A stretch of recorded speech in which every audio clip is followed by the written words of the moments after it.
बच्चों आज lecture number 8 है एटॉमिक स्ट्रक्चर का, और आज का भी एक वेरी वेरी इंपॉर्टेंट सेशन है जिसमें हम लोग हाइड्रोजन के स्पेक्ट्रम को डिस्कस करेंगे। बहुत सारे क्वेश्चंस आते हैं अलग अलग कॉम्पिटिशन्स में, चाहे वो एकदम बेसिक लेवल से शुरू कर दो, एनएसई जेएस का एग्जामिनेशन हो, जेई मेंस का हो, जेई एडवांस का हो, ओलंपियाड्स के क्वेश्चंस हो, आते ही आते हैं आज के सेशन से जो भी क्वेश्चंस आप देखिएगा।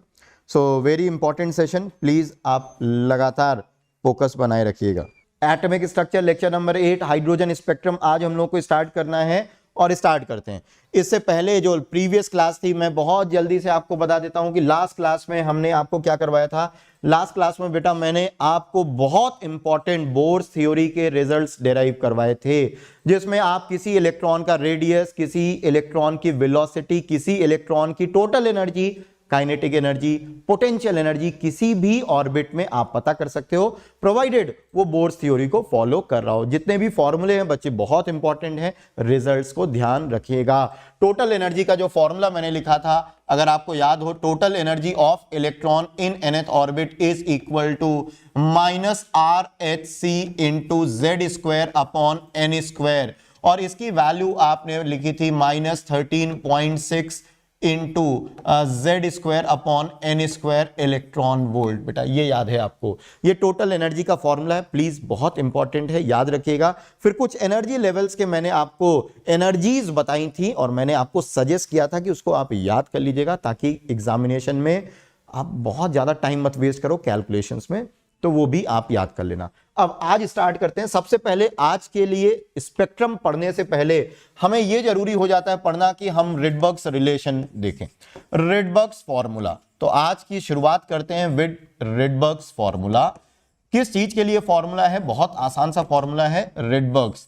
अच्छा, यहां पे जो आर कांस्टेंट था, आपको मालूम है ये आर रिडबर्ग्स कांस्टेंट है। ये जो कैपिटल आर है बेटा, यहां पे ये कैपिटल आर बच्चे रिडबर्ग्स कांस्टेंट है ना बेटा।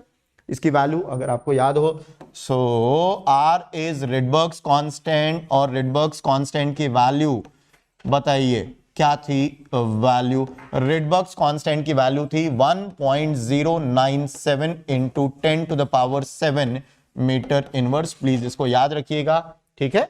अब चलिए रिडबर्ग्स फॉर्मूला डिराइव करते हैं। रिडबर्ग्स फॉर्मूला एग्जैक्टली क्या है? जब कोई इलेक्ट्रॉन मान लीजिए किसी हायर ऑर्बिट N2 में प्रेजेंट है, एक इलेक्ट्रॉन है वो बोर ऑर्बिट में प्रेजेंट है, मतलब हम लोग बोर्स थ्योरी के ही अंदर हैं। तो इलेक्ट्रॉन N2 में प्रेजेंट है हायर ऑर्बिट में, अब वहां से वो नीचे किसी ऑर्बिट N1 पे जंप करता है, ठीक है। जंप का मतलब ट्रांजिशन करता है। सो N2 से N1 वो ट्रांजिशन करता है। N2 पे बच्चे उसकी एनर्जी कितनी थी? अगर आप N2 की एनर्जी देखोगे तो EN2 की वैल्यू हो जाएगी -RHc Z² अपॉन N2², और यहां पे जो एनर्जी थी EN1 की वैल्यू थी -RHc Z² अपॉन N1²। और आपको मैंने बताया था लास्ट क्लास में कि जब कोई इलेक्ट्रॉन हायर ऑर्बिट से लोअर ऑर्बिट ट्रांजिशन करता है तो वो एक एनर्जी पैकेट एमिट करता है। याद है आपको, सिंगल ट्रांजिशन के लिए एक पैकेट एमिट होता है। पैकेट का मतलब है फोटोन एमिट होता है, एक वेव एमिट होती है, इलेक्ट्रोमैग्नेटिक वेव। सो अगर कोई इलेक्ट्रॉन इस हायर ऑर्बिट से लोअर ऑर्बिट ट्रांजिशन करता है तो इस एनर्जी गैप के बराबर, ये वाला जो एनर्जी गैप है बेटा, ये वाला जो एनर्जी गैप है, इस एनर्जी गैप के बराबर वो एक फोटोन एमिट करेगा, ठीक है। सो एक काम करो, सबसे पहले इस एनर्जी गैप को मुझे बताओ कि ये होगा कितना? डेल्टा E, है ना। मुझे सिर्फ एनर्जी डिफरेंस चाहिए, डिफरेंस इज ऑलवेज पॉजिटिव। तो जरा इसका एनर्जी डिफरेंस बताइए कि कितना होगा डेल्टा E की वैल्यू। अच्छा मुझे ये बताइए आप कि किसकी एनर्जी ज्यादा है, EN2 ज्यादा है या EN1? तो डेल्टा E की वैल्यू यहां पे होगी बच्चे, delta E is equal to EN2 minus EN1, right. EN2 minus EN1, और डेल्टा E की वैल्यू हो जाएगी, EN2 की वैल्यू है -RHc Z² upon N2² minus of -RHc Z² upon N1²।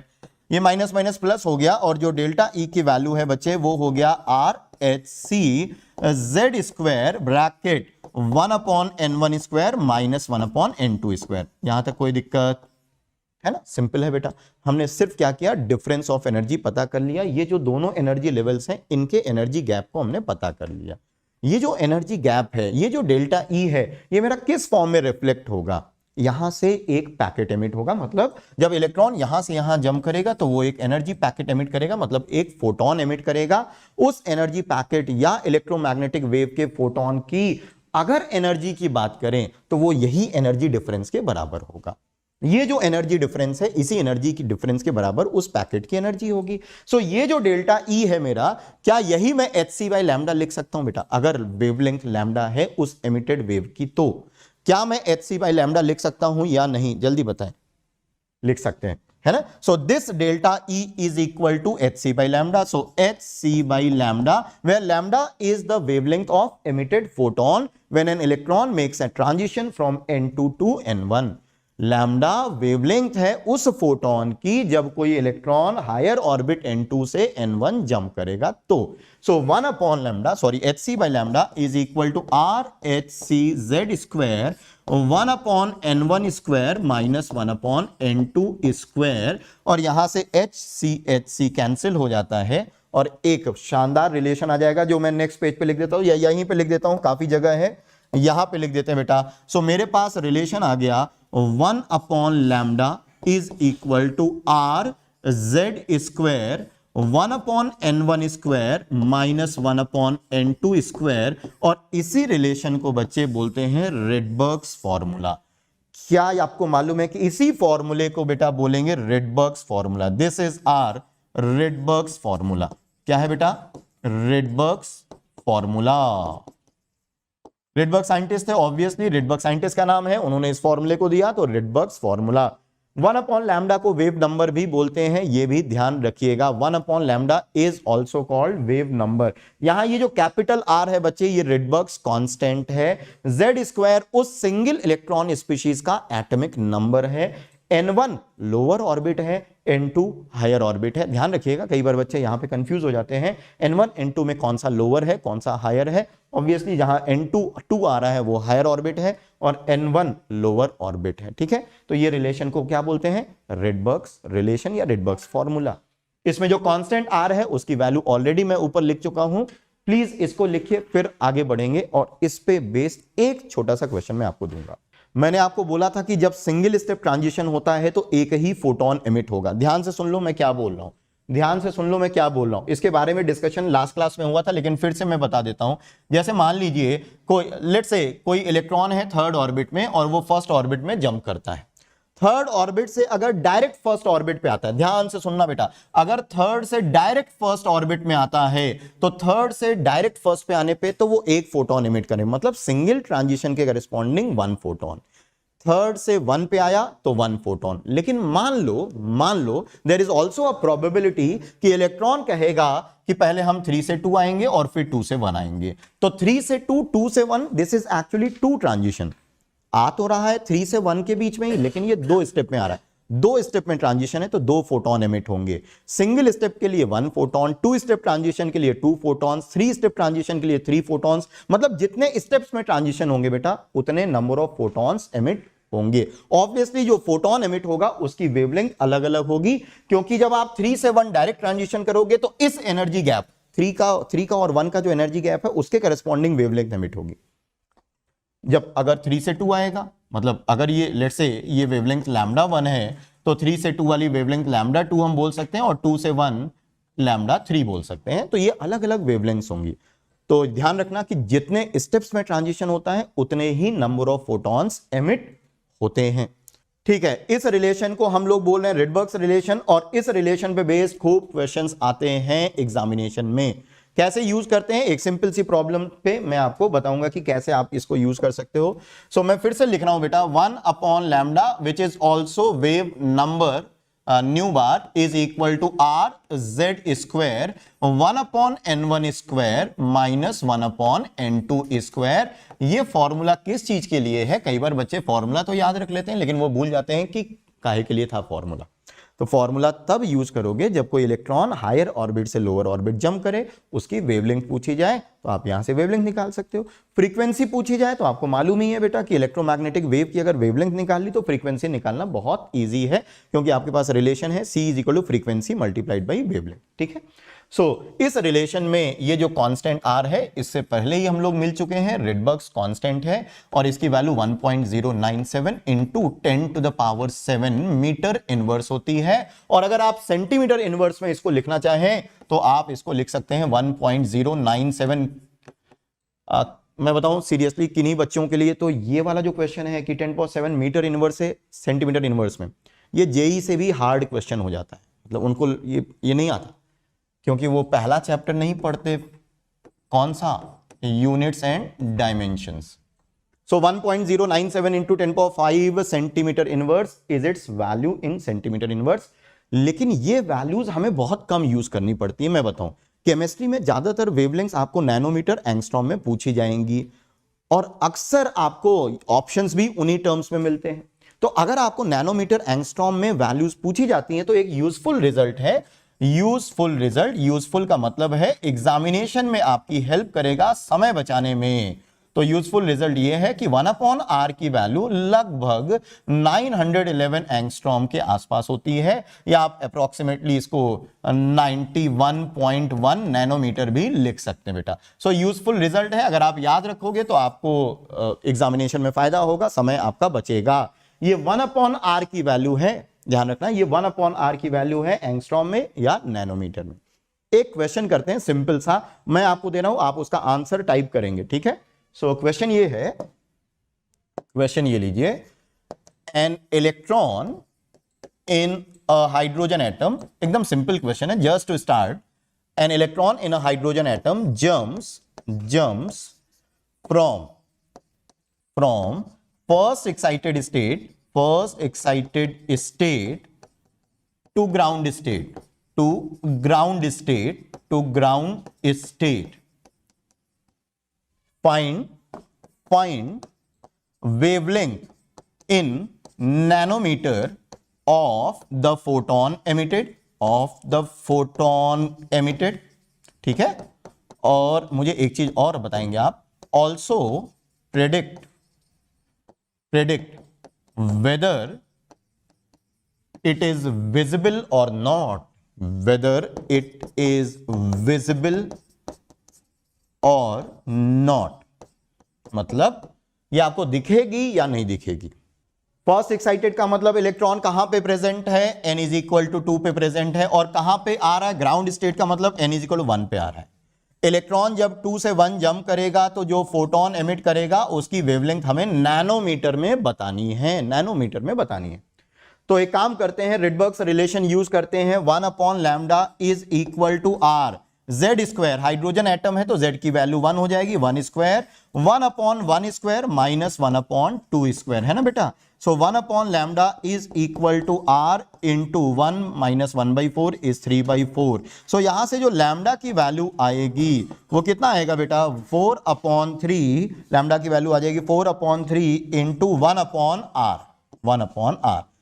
और नैनोमीटर में अगर मुझे वैल्यू बतानी है तो लैम्डा इज इक्वल टू 4/3, और 1/r की वैल्यू नैनोमीटर में मैंने आपको लगभग 91.1 नैनोमीटर लिखवा रखी है। सो दिस इज रफली 121.6 नैनोमीटर ये आ जाएगा। तो ये मेरा आंसर हो गया फर्स्ट पार्ट का। सेकेंड पार्ट का आंसर, क्या ये वेवलेंथ जो एमिट हुई है जब इलेक्ट्रॉन 2 से 1 जंप कर रहा है तो क्या ये अपने को विजिबल होगा या नहीं होगा। So the answer is not visible. Why not, क्योंकि ये विजिबल स्पेक्ट्रम में फॉल नहीं कर रहा। Visible spectrum according to NCERT 400 to 750 nanometre, 400 to 750 nanometre वो विबग्योर वाला स्पेक्ट्रम होता है, और ये उससे काफी कम है। इनफैक्ट मैं आपको बता दूं ये यूवी रीजन में फॉल कर रहा है, ये ultra violet region of electromagnetic spectrum में फॉल करेगा। सो ये हम लोगों को विजिबल नहीं होगा, ये यूवी रीजन में फॉल करेगा। तो आप समझे कि रिडबर्ग्स रिलेशन किस काम आता है, रिडबर्ग्स फॉर्मूला किस काम आएगा, जब कोई इलेक्ट्रॉन हायर ऑर्बिट से लोअर ऑर्बिट जंप करता है तो जो फोटोन एमिट करता है उसकी वेवलेंथ को पता करने के काम आएगा। ठीक है बेटा, इसको आराम से पता कर सकते हो। एक दूसरा तरीका भी था इसको जल्दी से पता करने का, जल्दी बताओ क्या कर सकते थे। क्या आपको याद है कि परसों वाली क्लास में, मतलब लास्ट क्लास में मैंने आपको बताया था कि हाइड्रोजन एटम की अगर मैं बात करूं तो 2 से 1, इसी क्वेश्चन को करने का एक दूसरा तरीका, चलो मैं नेक्स्ट पेज पे करूंगा, है ना, यहां तो खिचड़ी पक जाएगी, नेक्स्ट पेज पे चलूंगा, आप कर लोगे। इसी को करने का एक दूसरा तरीका, सपोज किसी को रिडबर्ग्स रिलेशन नहीं याद है, उसको नहीं मालूम है कि ये रिडबर्ग्स फॉर्मूला, ये क्या क्या क्या बातें हो रही हैं, तो उसके लिए बहुत बहुत बहुत आसान सा एक तरीका है। क्या कर सकते हैं आप बेटा, देखिए नेक्स्ट पेज पे चलूं। आप एक काम कर सकते थे, जैसे इलेक्ट्रॉन अभी n=2 पे है और वो इलेक्ट्रॉन n=1 पे जंप कर रहा है और हाइड्रोजन एटम में है, तो आपको मालूम है बेटा कि हाइड्रोजन एटम में ये वाला जो एनर्जी गैप है, ये वाला एनर्जी गैप किसी भी एटम के लिए 10.2 Z² का होता है, 10.2 Z² EV का होता है। लास्ट क्लास में मैंने इसको आपको लिखवाया था और आप इसको कैलकुलेट भी कर सकते हो बेटा, क्योंकि इसकी एनर्जी n=1 की एनर्जी अगर हाइड्रोजन एटम की मैं बात करूं तो -13.6 EV होता है ना, और इसकी एनर्जी कितना होता है, -3.4 EV। इन दोनों का जो डिफरेंस होगा, ये जो डेल्टा E होगा, अगर आप देखो ध्यान से तो इन दोनों नंबर्स का जो डिफरेंस है बच्चे, वो कितना है बेटा, 10.2 EV। कितना है बच्चे, 10.2 EV है डिफरेंस, और इसी डिफरेंस के बराबर एक एनर्जी पैकेट एमिट हुआ, हाँ या ना, इसी डिफरेंस के बराबर एक एनर्जी पैकेट एमिट हुआ जिसकी वेवलेंथ लैम्डा है, तो एनर्जी पैकेट hc/लैम्डा हो गया। अब आपको यूजफुल रिजल्ट याद करो, मैंने प्लैंक्स क्वांटम थ्योरी में बताया था कि hc की वैल्यू अगर आपको जल्दी से क्वेश्चन करना है तो hc की वैल्यू आप जल्दी से अगर करना है तो 1240 EV nanometre divided by lambda, तो ये EV से EV कैंसिल हो गया और लैम्डा की वैल्यू 1240 डिवाइडेड बाई 10.2 नैनोमीटर आ जाएगा, जो कि रफली वही वैल्यू आएगी जो पीछे आपने कैलकुलेट की। इसी क्वेश्चन को करने का ये दूसरा तरीका बेटा, आपने डिफरेंस ऑफ एनर्जी निकाल लिया इलेक्ट्रॉन वोल्ट में, और वही डिफरेंस ऑफ एनर्जी hc/लैम्डा के बराबर है। h और c की वैल्यू मैंने आपको बोल रखी थी कि जल्दी से क्वेश्चन करने के लिए आप इसको ये याद रख सकते हो, 1240 EV नैनोमीटर, नैनोमीटर में अगर चाहिए तो, एंगस्ट्रॉम में चाहिए तो 1 0 और बढ़ा लेना, ठीक है, तो यहां से भी आप इसको पता कर सकते हो, ठीक है, रिजल्ट सेम आएगा, राइट, ठीक है। अब रिडबर्ग्स रिलेशन के बाद कुछ छोटे छोटे टर्म्स हैं, उनको भी क्लियर करते हैं, तो एक नोट लिखूंगा और उस नोट में छोटे छोटे लेकिन इंपॉर्टेंट पॉइंट्स हैं, और फिर अपन आ जाएंगे हाइड्रोजन स्पेक्ट्रम में। फिर किस पे आ जाएंगे बच्चे, हाइड्रोजन स्पेक्ट्रम पे। तो जो अलग अलग सीरीज होती हैं स्पेक्ट्रम में उसकी बात करेंगे, लेकिन उससे पहले एक टर्म आता है आयोनाइजेशन एनर्जी। तो पहला टर्म की बात करूंगा मैं, आयोनाइजेशन एनर्जी। इससे आप परिचित हो, जैसे ही वर्ड आयनाइजेशन होता है तो आयनाइजेशन का मतलब है रिमूवल ऑफ इलेक्ट्रॉन।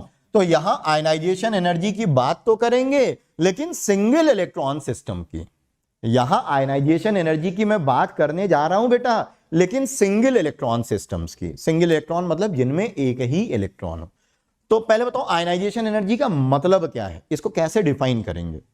इसको मैं प्रॉपरली लिख लेता हूं, it is the energy, it is the energy required, it is the energy required to remove an electron, to remove an electron from ground state of an atom, from ground state of an atom, ground state का मतलब अगर मैं एक electron की बात कर रहा हूं, क्योंकि सिंगल इलेक्ट्रॉन सिस्टम्स की बात हो रही है बेटा, तो सिंगल इलेक्ट्रॉन सिस्टम्स में एक इलेक्ट्रॉन अगर ग्राउंड स्टेट में प्रेजेंट है तो बताओ कहां पे प्रेजेंट होगा, n = 1 पे। इलेक्ट्रॉन अगर प्रेजेंट है तो कहां पे प्रेजेंट है बेटा, n = 1 पे। और n = 1 ये जो ग्राउंड स्टेट है, इसमें इस इलेक्ट्रॉन की एनर्जी है कितनी, अगर हाइड्रोजन लाइक स्पीशीज है तो उसकी एनर्जी -13.6 Z² EV है। इस इलेक्ट्रॉन को मैं कितनी एनर्जी दूं कि ये एटम छोड़ के बाहर चला जाए। बाहर जाने का मतलब कहां है बच्चे, कहां पे जाना पड़ेगा इसको, n = इनफाइनाइट पे। कहां जाना पड़ेगा, n = इनफाइनाइट पे। इनफाइनाइट का मतलब है न्यूक्लियस के अट्रैक्शन से काफी दूर चला जाना। तो कहां चला जाएगा ये, यहां पे। अच्छा, इनफाइनाइट पे एनर्जी 0 है, तो इसको मैं कितनी एनर्जी दूं। तो आपको नहीं लगता कि यही एनर्जी डिफरेंस के बराबर अगर मैं एनर्जी दे दूं, इसी एनर्जी डिफरेंस के बराबर अगर मैं एनर्जी दे दूं, तो ये इलेक्ट्रॉन एटम छोड़ देगा। तो ionisation energy for single electron systems is equal to 13.6 into Z square, और ये वैल्यू आएगी ईवी में। ध्यान रखिएगा, ये वाला जो फॉर्मूला है applies only for single electron system. Single electron system के लिए ये फॉर्मूला अप्लाई करेगा। बहुत इंपॉर्टेंट है, बहुत क्वेश्चंस आते हैं बेटा। Ionisation energy single electron system के लिए 13.6 जेड स्क्वायर, लेकिन वैल्यू किस में रहेगी बच्चे? ईवी में। ईवी में, इसको जूल में भी कन्वर्ट कर सकते हो आप, कन्वर्जन मालूम है आपको। एक बात और, क्या आपको याद है टोटल एनर्जी का जो फॉर्मूला था वो था -13.6 into Z square upon n square eV, याद है? अच्छा, 13.6 इंटू जेड स्क्वायर ईवी को हम एक दूसरा नाम भी दे रहे हैं, देखो ना, 13.6 जेड स्क्वायर ईवी को हम एक दूसरा नाम दे रहे हैं ionisation energy. So total energy can also be written as minus of ionisation energy divided by n square. This result is also important, और काफी एग्जामिनेशंस में एक्चुअली इस पे बेस्ड क्वेश्चंस भी आते हैं। ये ionisation energy divided by n square है। क्यों? क्योंकि ये जो रिजल्ट है, कभी कभी क्या होगा बेटा, आपको क्वेश्चंस देखिएगा, खासकर जेई मेंस में, जेई मेंस में बहुत सारे क्वेश्चन आ चुके हैं जिसमें टोटल एनर्जी को आयनाइजेशन एनर्जी से रिलेट करने, तो इस इधर से रिलेट करोगे। सपोज उन्होंने दे दिया कि एक हाइपोथेटिकल एटम है जिसकी आयनाइजेशन एनर्जी लेट से 40 इलेक्ट्रॉन वोल्ट है, 40 इलेक्ट्रॉन वोल्ट है। एक हाइपोथेटिकल एटम है जिसमें इलेक्ट्रॉन की आयनाइजेशन एनर्जी कितनी है? 40 इलेक्ट्रॉन वोल्ट। तो अब उसके लिए अलग सवाल बनेगा। तो अब जो क्वेश्चन बनेगा वो हाइपोथेटिकल सिस्टम है, उसकी एनर्जी, आयनाइजेशन एनर्जी 40, इसका मतलब उसके जो एनर्जी लेवल्स होंगे वो -40 divided by n square, -40 divided by n square से दिए जाएंगे। तो ये चीजें आप ध्यान रखिएगा बेटा, ये फॉर्मूले भी काफी काम आते हैं। एक बात और, क्या आपको आइडिया है कि ये आयनाइजेशन एनर्जी को ही कुछ बुक्स में और कुछ क्वेश्चंस में बच्चे बाइंडिंग एनर्जी भी बोलते हैं। क्या बोलते हैं इसको? Binding energy of an electron. एक इलेक्ट्रॉन को बाइंड रखने के लिए जो एनर्जी होती है उसको बाइंडिंग एनर्जी, बाइंडिंग एनर्जी। तो याद रखना, ionisation energy single electron systems में जो दूसरा नाम आप कहीं कहीं किसी क्वेश्चंस में पा जाओगे वो बाइंडिंग एनर्जी। ठीक है, चलो आगे बढ़ते हैं, नेक्स्ट पेज पे चलेंगे, और आयनाइजेशन एनर्जी के बाद एक छोटा सा कॉन्सेप्ट और आता है, उसको भी देख लेते हैं। एक टर्म होता है बेटा एक्साइटेशन एनर्जी। चलो मैं नेक्स्ट पेज पे, इसी नोट में जो पहला टर्म लिखा है वो आयनाइजेशन एनर्जी, दूसरा टर्म मैं लिखने जा रहा हूं एक्साइटेशन एनर्जी। चलो लिखते हैं। सेकेंड आ गया, चलो सेकेंड टर्म है excitation energy. Excitation energy, excitation energy बहुत सिंपल है। बताओ एक्साइटेशन एनर्जी कैसे डिफाइन करेंगे?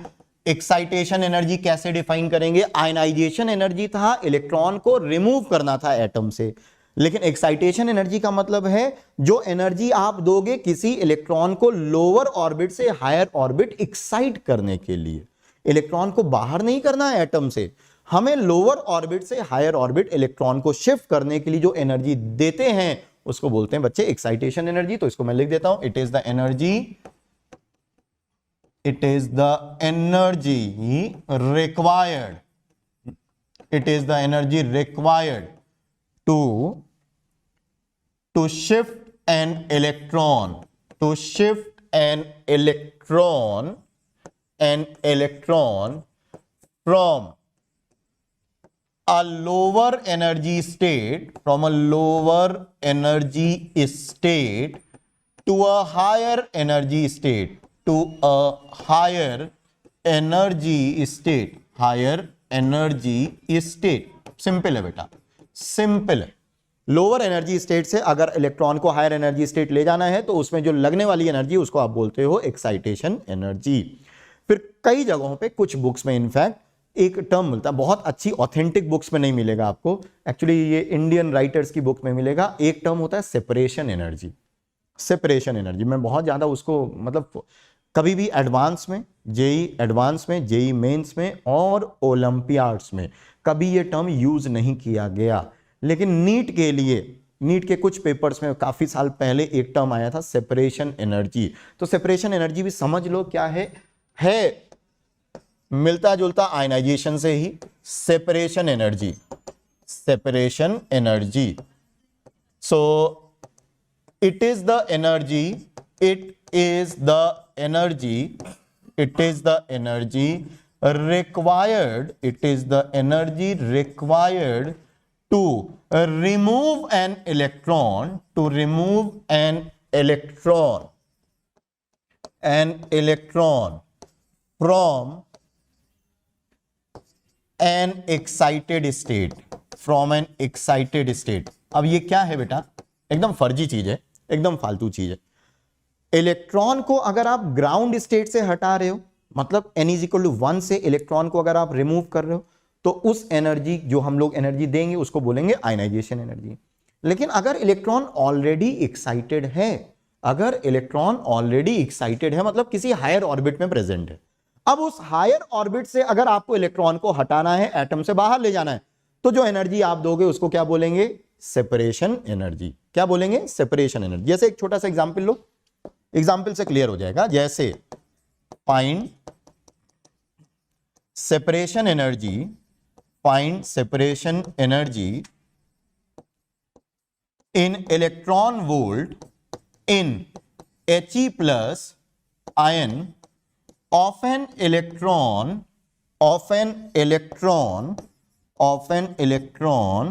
present in third excited state, अगर इलेक्ट्रॉन थर्ड एक्साइटेड स्टेट में है He प्लस में, तो बताइए सेपरेशन एनर्जी कितनी होगी उस इलेक्ट्रॉन के लिए। मुझे आपसे आंसर चाहिए बेटा, इस क्वेश्चन का आंसर चाहिए। बहुत सिंपल सा क्वेश्चन है, मैंने आपको बताया कि ये नीट लेवल का, मतलब नीट में आया था, वो भी बहुत पहले, उसके बाद वो भूल गए कि इसको पूछना चाहिए कि नहीं। Separation energy, so find separation energy in electron volt in He plus ion of an electron present in third excited state. पहले मुझे बताओ कि थर्ड एक्साइटेड स्टेट का मतलब क्या है। थर्ड एक्साइटेड स्टेट का मतलब इलेक्ट्रॉन कहां पे प्रेजेंट है, जल्दी से बता दो। Third excited state. अब मैं बताऊं, यश आपने कहां गलती, कल्पेश आपने कहां गलती की और यश आपने कहां गलती की। जैसे ही मैंने बोला थर्ड एक्साइटेड स्टेट, तो n इज इक्वल टू 3 नहीं है, और यहीं आप गलती कर रहे हो। n इज इक्वल टू 3 नहीं है, n इज इक्वल टू 4 है बेटा, 4। n इज इक्वल टू 4 है, उसको बोलते हैं थर्ड एक्साइटेड स्टेट। इलेक्ट्रॉन यहां पे प्रेजेंट है, ठीक है। अब इलेक्ट्रॉन को आपको बाहर ले जाना, सेपरेशन का मतलब है n is equal to infinite पे ले जाना है।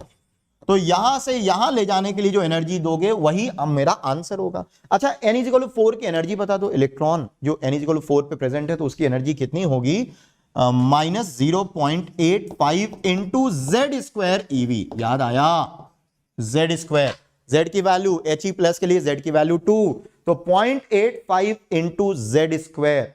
और यहां पे एनर्जी कितनी होती, 0। n इज इक्वल टू 4 पे एनर्जी इतनी है, n is equal to infinite पे एनर्जी 0। तो अगर आप n इज इक्वल टू 4 से इंफिनिटी ले जाना चाहते हैं, तो इस गैप के बराबर एनर्जी दे दो, इस गैप के बराबर एनर्जी दे दो, तो इलेक्ट्रॉन बाहर चला जाएगा। कितनी एनर्जी होगी, तो आपका आंसर क्या हो जाएगा, मैं डायरेक्ट आंसर लिख रहा हूं, 0.85 into Z square. Z square का मतलब है 2 स्क्वायर, 2 स्क्वायर का मतलब है 4। ये वैल्यू किस में आएगी, ईवी में। सॉल्व कर लो, 0.85 का डबल होता है कितना, 1.7, तो 3.4। चेक कर लेना, मेरा कैलकुलेशन हो सकता है, ये 3.4 आना चाहिए। चलिए नेक्स्ट हेडिंग लिखते हैं, hydrogen spectrum. So hydrogen spectrum बोलते जरूर हैं, लेकिन ये हाइड्रोजन लाइक स्पीशीज के लिए वैलिड है। हाइड्रोजन लाइक स्पीशीज के लिए हम बात करने वाले हैं। सो हाइड्रोजन स्पेक्ट्रम, और स्पेक्ट्रम में भी बच्चे ये एमिशन स्पेक्ट्रम की बात हम लोग करने जा रहे हैं। एमिशन स्पेक्ट्रम, ठीक है, हाइड्रोजन का एमिशन स्पेक्ट्रम या हाइड्रोजन लाइक स्पीशीज का एमिशन स्पेक्ट्रम। सबसे पहले समझो एमिशन स्पेक्ट्रम से मतलब क्या है। एमिशन स्पेक्ट्रम का मतलब बेटा ये है कि आपके पास मान लीजिए हाइड्रोजन लाइक एटम्स का एक समूह है, एक ग्रुप है हाइड्रोजन लाइक एटम्स का, बहुत सारे हाइड्रोजन लाइक एटम्स हैं। आपने उनको एक्साइट कर रखा है, मतलब आपने किसी तरह से एनर्जी देके इलेक्ट्रॉन्स एक्साइटेड स्टेट में प्रेजेंट है। मतलब कहां है कि एक एटम में electron n is equal to 4 पे प्रेजेंट है, किसी एटम में electron n is equal to 5 पे प्रेजेंट है, किसी एटम में electron n is equal to 10 पे प्रेजेंट है। आपने एनर्जी देके एटम्स को एक्साइट कर रखा है, ठीक है। अब आप सोर्स ऑफ एक्साइटेशन हटा दो, अब आप एनर्जी देना बंद कर दो। जब आप एनर्जी देना बंद कर दोगे बच्चे, तो इलेक्ट्रॉन्स जो हायर ऑर्बिट में चले गए थे वो लोअर ऑर्बिट में जंप करेंगे। और आपको मालूम है कि जब इलेक्ट्रॉन्स हायर ऑर्बिट से लोअर ऑर्बिट जंप करता है तो वो ईएम वेव एमिट करता है, वो इलेक्ट्रोमैग्नेटिक वेव एमिट करता है। उन वेव्स को जब आप प्रिज्म से पास करोगे, प्रिज्म क्या मतलब, स्पेक्ट्रोस्कोप से पास करोगे। प्रिज्म का मतलब है, आप ये तो जानते ही हैं बेटा, आप, मुझे नहीं लगता कि इसमें आपको, ये तो आपने सबने ये देख रखा है, यही इसी को स्पेक्ट्रम बोलते हैं बेटा, इसको क्या बोलते हैं, स्पेक्ट्रम। तो इधर से जो हमारी वेवलेंथ्स आ रही हैं, वो वेवलेंथ्स कहां से आ रही हैं, एक एक्साइटेड हाइड्रोजन लाइक एटम्स का एक सैंपल है, एक्साइटेड स्टेट में इलेक्ट्रॉन्स प्रेजेंट है। जब वो नीचे रिटर्न करते हैं तो वेवलेंथ्स एमिट करते हैं, वो वेवलेंथ्स एमिट करते हैं। उन वेवलेंथ्स को जब आप प्रिज्म से पास करते हो तो वो अलग अलग एंगल पे डिविएट हो जाते हैं। फिर जब आप स्क्रीन पे पैटर्न ऑब्टेन करते हो, स्क्रीन पे जो पैटर्न देखते हो उसको बोलते हैं एमिशन स्पेक्ट्रम। एमिशन स्पेक्ट्रम, जब इलेक्ट्रॉन्स हायर ऑर्बिट से लोअर ऑर्बिट जंप करते हैं तो जो इलेक्ट्रोमैग्नेटिक वेव्स एमिट करते हैं, उन वेव्स को जब हम प्रिज्म से पास करते हैं तो जो पैटर्न दिखता है उस पैटर्न को हम बोलते हैं एमिशन स्पेक्ट्रम। क्या बोलेंगे बेटा, एमिशन स्पेक्ट्रम। ठीक है, चलिए अब इसी के बारे में बात करते हैं। तो इसमें बहुत सारी सीरीज होती हैं जो कि बहुत इंपॉर्टेंट होती हैं। अलग अलग समय पे अलग अलग साइंटिस्ट ने स्पेक्ट्रम को देखा और उन्होंने अपने नाम पे या अपने कुछ फेवरेट नेम के ऊपर उन स्पेक्ट्रम की सीरीज का नाम रखा। सबसे पहली सीरीज है बच्चे लाइमन सीरीज, सबसे पहली सीरीज है लाइमन सीरीज। अब यहां से बहुत इंपॉर्टेंट चीजें चलने वाली हैं, बहुत ध्यान से सुनिएगा।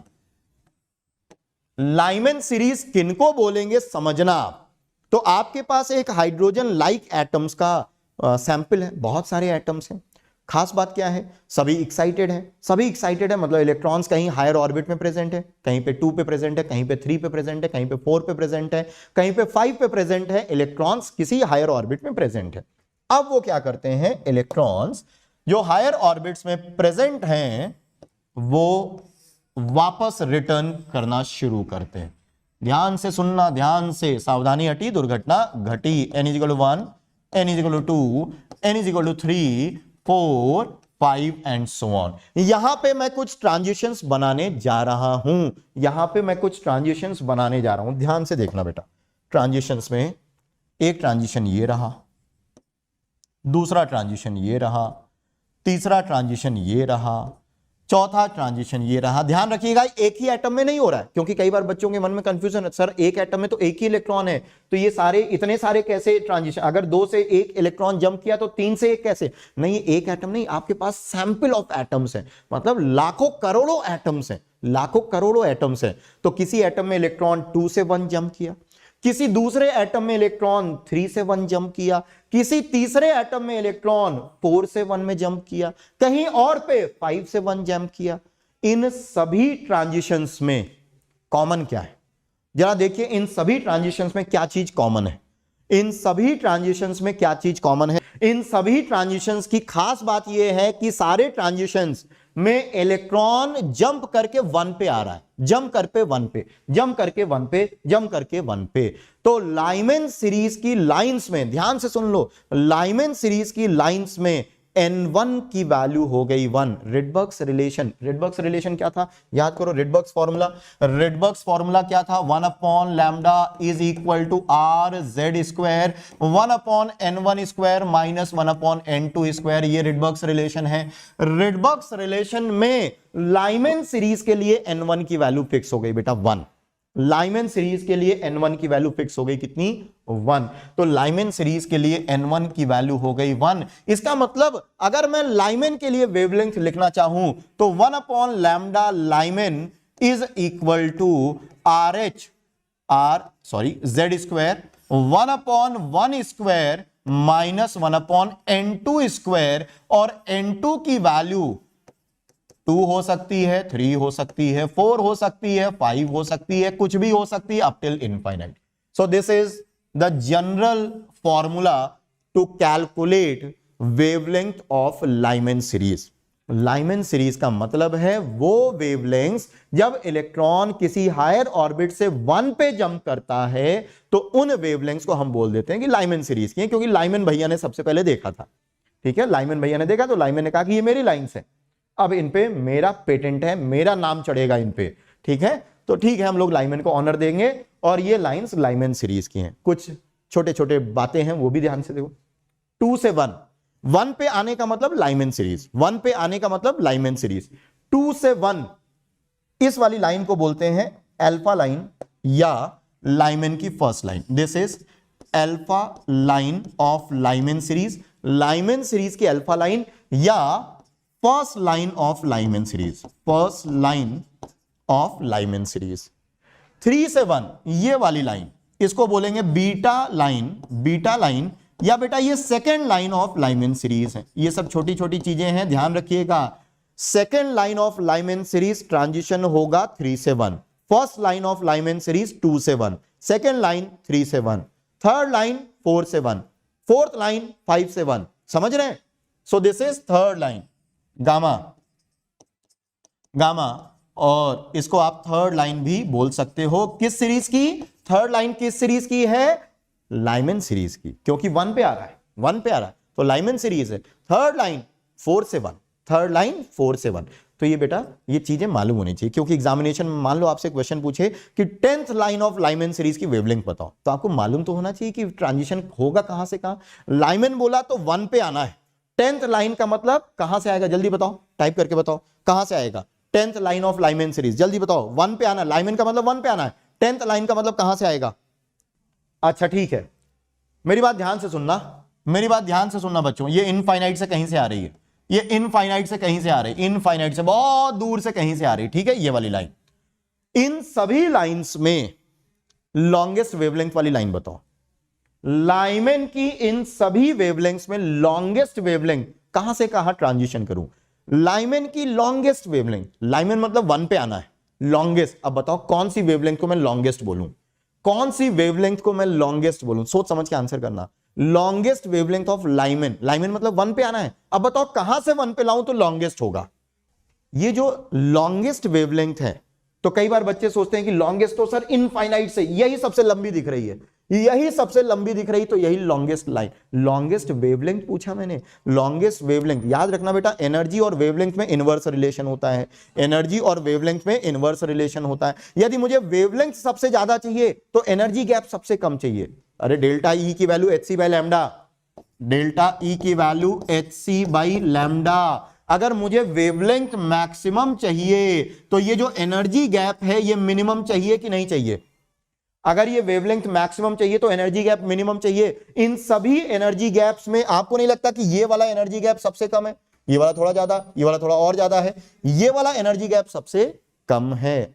तो जहां एनर्जी गैप सबसे कम, वेवलेंथ सबसे ज्यादा। तो जो लॉन्गेस्ट या मैक्सिमम वेवलेंथ है, तो लिख लेते हैं अगला पॉइंट जो important, 1 upon lambda maximum, Lyman series की maximum wavelength R Z square 1 upon 1 square minus 1 upon 2 square, right? ये मैक्सिमम वेवलेंथ है, 2 से 1 वाली मैक्सिमम वेवलेंथ है। और इसी के लिए मैंने हाइड्रोजन के लिए आपको निकलवाया था और इसकी वैल्यू आपने निकाली थी 121.6, 121.6 हाइड्रोजन एटम के लिए आपके अभी पीछे क्वेश्चन कराया था, तो ये निकाली थी आपने। ये विजिबल नहीं है, मैक्सिमम वेवलेंथ विजिबल नहीं है, मतलब लाइमन की मैक्सिमम विजिबल है। अच्छा shortest wavelength, shortest wavelength, minimum, minimum wavelength. अगर मिनिमम वेवलेंथ तो एनर्जी गैप मैक्सिमम, अगर वेवलेंथ सबसे कम चाहिए तो एनर्जी गैप सबसे ज्यादा चाहिए। सबसे ज्यादा एनर्जी गैप जब इनफाइनाइट से 1 आ रहा हो। So 1 upon lambda minimum Lyman is equal to R Z square 1 upon 1 square minus 1 upon infinite square, ये वाला मिनिमम है। और जो मिनिमम वेवलेंथ होती है बेटा उसी को लिमिटिंग लाइन बोलते हैं, लिमिटिंग लाइन या सीरीज लिमिट बोलते हैं, इसको बोलेंगे सीरीज लिमिट। याद रखिएगा, minimum wavelength, minimum wavelength is also called series limit, series limit sorry, तो कोई आपसे पूछे सीरीज लिमिट ऑफ लाइमेन बता दो, तो सीरीज लिमिट ऑफ लाइमेन का मतलब वो पूछना चाहता है कि लाइमेन की मिनिमम वेवलेंथ बता दो। मिनिमम वेवलेंथ का मतलब है इनफाइनाइट से वन ट्रांजिशन होगा। ठीक है, चलिए, सो this is important for hydrogen atom, for hydrogen atom, for hydrogen atom, that is Z is equal to 1, Lyman series falls in UV region of electromagnetic spectrum। Electromagnetic spectrum के UV reason में fall करेगा, मतलब हमें नहीं दिखेगी Lyman की एक भी लाइन, लाइमेन सीरीज की एक भी लाइन हमको दिखती नहीं है। ठीक है बेटा, ओके, डन, राइट। चलिए next, now the second series is बामर series. Second series is बामर series, बामर series. और अगर मैं सही क्रम बताऊं तो एक्चुअली मुझे सबसे पहले बामर सीरीज पढ़ाना चाहिए था, क्योंकि बामर सीरीज सबसे पहले देखी गई थी। अगर हिस्टोरिकल आप जाओगे तो ये वाली सीरीज सबसे पहले ऑब्जर्व की गई थी बेटा, क्योंकि इसकी कुछ लाइंस हमको विजिबल रीजन में मिलती हैं। लाइमेन सीरीज हमने पढ़ी जरूर पहले नंबर पे, क्योंकि वो N1 = 1 था, इसलिए मैंने सीक्वेंस को सही रखने के लिए लाइमेन को पहले बताया। लेकिन मैं बताऊं आपको, हिस्टोरिकली अगर आप देखोगे तो बामर सीरीज पहले ऑब्जर्व हुई थी। बामर सीरीज के लिए मैं कुछ वेवलेंथ्स या ट्रांजिशंस बना रहा हूं, आप उन ट्रांजिशंस पे जरा फोकस करो बेटा, जरा फोकस करो उन सभी ट्रांजिशंस में।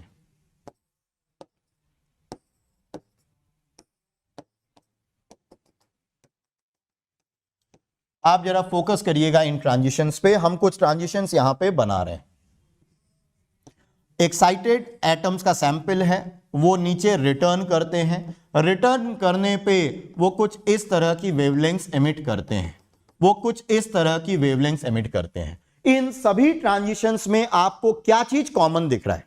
इन सभी ट्रांजिशंस में आपको क्या चीज कॉमन दिख रहा है? इलेक्ट्रॉन्स हायर एक्साइटेड स्टेट में हैं, लेकिन वो वहां से 2 पे आ रहे हैं। अब 2 से 1 पे भी आएगा, लेकिन अभी मैंने 2 पे रोक रखा है इलेक्ट्रॉन को। ऐसा नहीं कि 2 से 1 क्यों नहीं बनाया सर आपने, 2 से 1 बनाऊंगा तो वो लाइमेन की लाइन हो जाएगी, क्योंकि 1 पे आने का मतलब लाइमेन है। अभी 2 पे रोक रखा मैंने।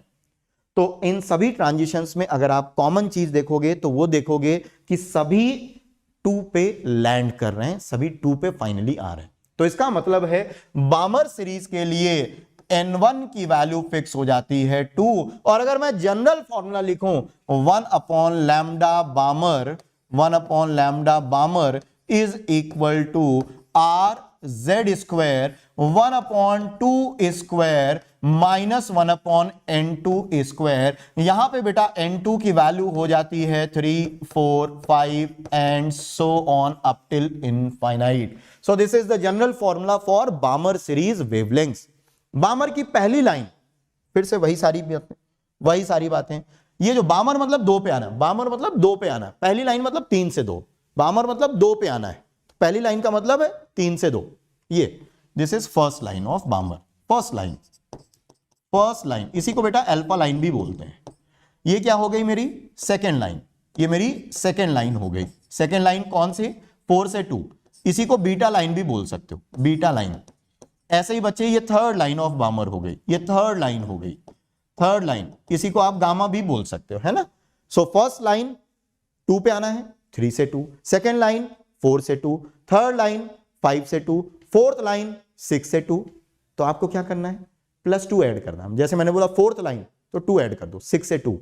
अगर मैं आपसे बोलूं फिफ्थ लाइन तो 7 से 2। अगर मैं आपसे बोलूं 10th लाइन ऑफ बामर, बामर की 10वीं लाइन, तो उसमें 2 ऐड कर दो, तो 10 + 2 12 to 2, 12 से 2, 12 से बामर मतलब 2 पे ही आना है। 10th लाइन तो उसमें 2 ऐड कर दो, तो 12 से 2। ठीक है, तो बामर का मतलब है 2 पे आना है। और इस तरह से बेटा, इनमें सबसे लॉन्गेस्ट वेवलेंथ कौन सी? बामर की इन सभी वेवलेंथ में longest wavelength. So maximum wavelength 1/λ maximum Balmer, Balmer की maximum wavelength RZ square 1/2 square minus 1/3 square. ये तो मैक्सिमम वेवलेंथ हो गया। अच्छा, मिनिमम वेवलेंथ, मिनिमम वेवलेंथ को सीरीज लिमिट भी बोलते हैं, मिनिमम वेवलेंथ को सीरीज लिमिट भी बोलते हैं। तो minimum Z square 1/2 square minus 1/इनफाइनाइट square. Infinite से लाना पड़ेगा, इनफाइनाइट से लाना पड़ेगा। ये सीरीज लिमिट भी होती है। अब बामर के लिए जब आप कैलकुलेट करते हो, हाइड्रोजन एटम के लिए, हाइड्रोजन एटम के लिए जब आप कैलकुलेट करते हैं तो बामर की पहली 4 लाइंस विजिबल होती है। फर्स्ट 4 लाइंस ऑफ बामर विजिबल होता है, लेकिन किताबों में लिखा हुआ मिलता है कि बामर सीरीज फॉल्स इन विजिबल रीजन। पूरी तरह से सही नहीं है, क्योंकि बामर की हर लाइन, हर वेवलेंथ, देखो बामर की सारी वेवलेंथ्स विजिबल में फॉल नहीं करती। बामर की सारी वेवलेंथ्स विजिबल में फॉल नहीं करती हैं, सिर्फ कुछ wavelengths, in fact first 4 wavelengths of बामर visible में फॉल करती हैं। फिफ्थ वाला जो बामर का वेवलेंथ है वो स्लाइटली यूवी में शिफ्ट हो जाता है, मतलब वो विजिबल रेंज से बाहर चला जाता है, यूवी की तरफ शिफ्ट हो जाता है। तो ऐसा किताबों में लिखा हुआ मिलेगा कि बामर सीरीज फॉल्स इन विजिबल रीजन, लेकिन बच्चे वो पूरी तरह से सही नहीं है। लेकिन हाँ, कहीं पे एग्जाम में आ गया, मान लो जेई मेंस में, जेई एडवांस में, या आपके ओलंपियाड में कहीं पे सिंगल ऑप्शन करेक्ट में आ गया कि क्या बामर सीरीज विजिबल में है, ट्रू या फॉल्स, तो आपको झगड़ा नहीं करना है, आपको बोलना हाँ फॉल करती है। लेकिन अगर ऐसा स्टेटमेंट लिखा हुआ मिले कि all the lines of Balmer series fall in visible, तो इस पे तो आप लड़ जाना, क्योंकि all the lines of Balmer do not fall in visible. अगर ऐसा लिखा हुआ मिला है कि all the lines of Balmer lie in visible, तो ये गलत है, because only few lines of Balmer are in visible region. इसको मैं लिख देता हूं, है ना। तो यहां पे एक चीज इंपॉर्टेंट है, नोट है, for hydrogen atom, for hydrogen atom Z is equal to 1, first four lines, चलो फर्स्ट को कायदे से लिख देता हूं, first 4 lines of, first 4 lines का मतलब वेवलेंथ्स है, first 4 lines of बामर are in visible spectrum, visible spectrum, visible का मतलब वेबक्यूर में। पहली वाली रेड में फॉल करती, मैं आपको बता दूं, जब आप इसका लॉन्गेस्ट मतलब फर्स्ट लाइन निकालोगे ना हाइड्रोजन एटम में, जब आप फर्स्ट निकालोगे, जब आप वैल्यूज रखोगे तो ये 656 के आसपास जाता है। ये वाली जो first line of line, sorry बामर series की जो फर्स्ट लाइन है हाइड्रोजन एटम के लिए, वो 656 नैनोमीटर के आसपास वैल्यू मिलती है, जो कि रेड कलर की होगी। तो बामर की जो पहली लाइन दिखती है वो रेड कलर की होती है। ये जस्ट आपकी इंफॉर्मेशन के लिए।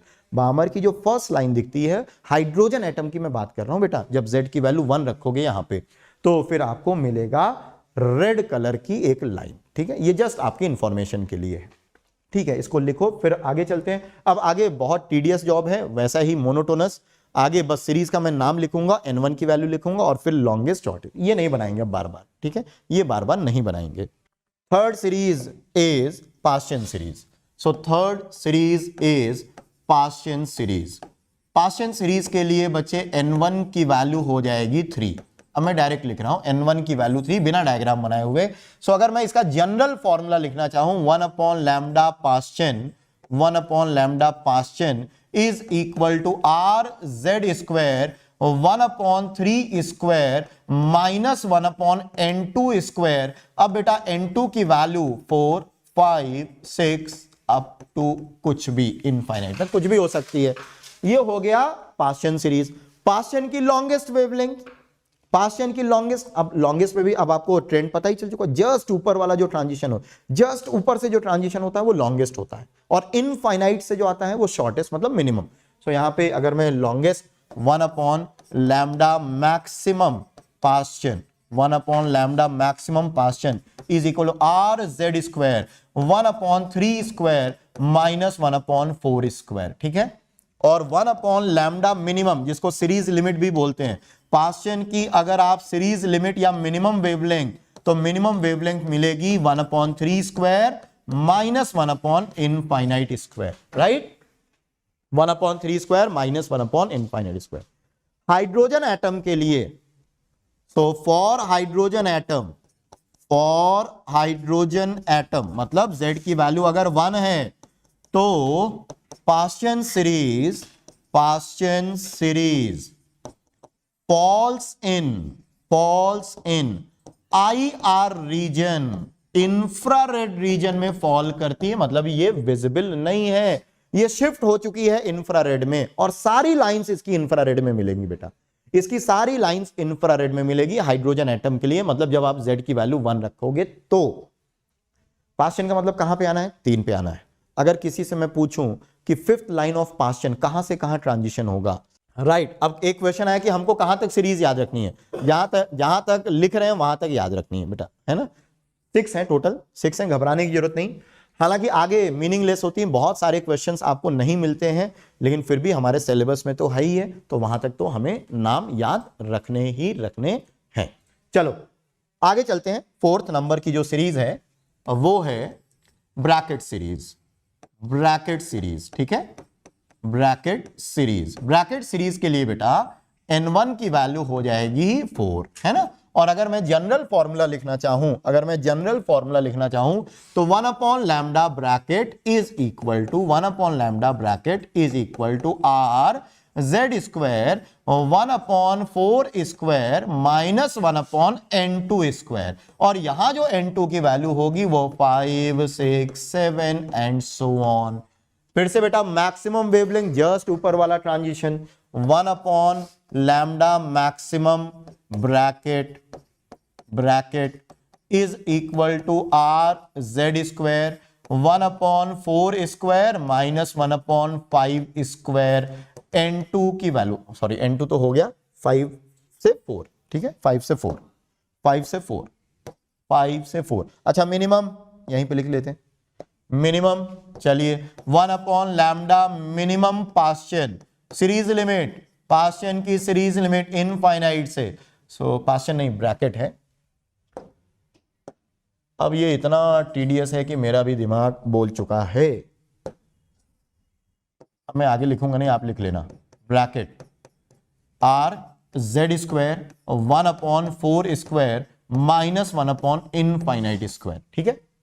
ब्रैकेट सीरीज के लिए भी हाइड्रोजन स्पेक्ट्रम की लाइंस IR रीजन में फॉल करती हैं, मतलब ये भी विजिबल नहीं होंगी। यहां पे मैं लिख दूंगा for hydrogen atom that is z is equal to 1 Brackett series falls in IR region. ये भी इंफ्रारेड रीजन में ही फॉल करती है बेटा, ये भी इंफ्रारेड रीजन में फॉल करती है। पास्ट चेन भी इंफ्रारेड में, ब्रैकेट भी इंफ्रारेड में। फिर पांचवी है Pfund series, PFUND Pfund series के लिए n1 की वैल्यू हो गई 5। General formula 1 upon lambda Pfund is equal to R z square 1 upon 5 square minus 1 upon n2 square. और n2 की वैल्यू 6, 7, 8 तो ऑन। बस अब बाकी तो आप लिख लोगे, अब मैं आगे नहीं लिखने वाला हूं। फंड सीरीज भी बेटा IR रीजन में फॉल करती है। So fund series for hydrogen atom that is z is equal to 1 falls in IR region, right? ये भी इंफ्रारेड रीजन में ही फॉल करती है। सो बस नाम याद रखने हैं। 6th is Humphry series, HUMPHEREY, हो सकता है स्पेलिंग थोड़ी इधर उधर हो, चेक कर लीजिएगा। हम्फ्री सीरीज के लिए n1 की वैल्यू है 6 और general formula 1 upon lambda Humphry series HUMP equal R Z square 1 upon 6 square minus 1 upon n2 square. n2 की value 7, 8, 9 and so on. Hydrogen atom के लिए for hydrogen atom Humphry series falls in far infrared. कई books में फार infrared reason लिखा होता, आप इसको infrared reason भी बोल सकते हो, कोई दिक्कत नहीं। फार इंफ्रारेड मतलब टुवर्ड्स माइक्रोवेव ये पहुंचने वाली, ये टुवर्ड्स माइक्रोवेव पहुंचने वाली, ठीक है, माइक्रोवेव की तरफ ये शिफ्ट होने वाली है। चलो तो आज की क्लास में सॉरी आज की क्लास में इतना ही।